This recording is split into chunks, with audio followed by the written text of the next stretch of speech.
சில பேருக்கு நினைச்ச நேரத்துக்கு ஆசைப்படும் போதெல்லாம் கோவிலுக்கு போய் சிவபெருமான வழிபட முடியல, வீட்டுல விட மாட்டேங்கிறாங்க. இன்னொரு பக்கம் சூழ்நிலைகள் இது மாதிரி இருக்கு. நம்ம ஆசைப்பட்ட மாதிரி கோவில் போக முடியலன்னா ரொம்பவே கஷ்டமா இருக்கும். ஏன்னா கோவில் இறைவன் அப்படின்னாலே அது ஒரு மாதிரி சென்டிமெண்டலான ஃபீல்ல வந்துரும்.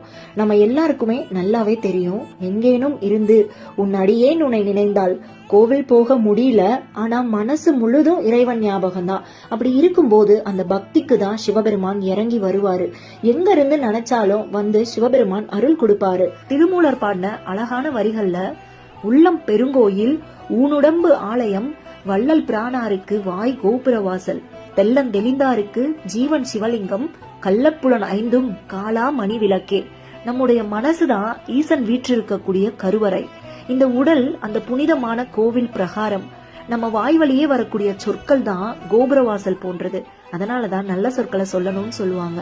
மனசு தெளிவா இருக்கக்கூடியவர்களுக்கு அவங்களோட உயிர் தான், அந்த ஜீவன் தான் சிவலிங்கமா தெரியும். நம்முடைய 5 புலன்களும் ஞானம் பெற்ற பிறகு இறைவனை தரிசிக்க உதவும் ஒளிமயமான விளக்குகளா மாறும்.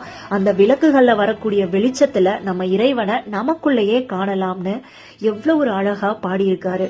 சிவபெருமான் எப்பயும் நமக்குள்ள நம்ம கூட தான் இருப்பாரு. உண்மையான பக்திக்கும் அன்புக்கும் துணை நிற்பாரு. சிவாய் நமः.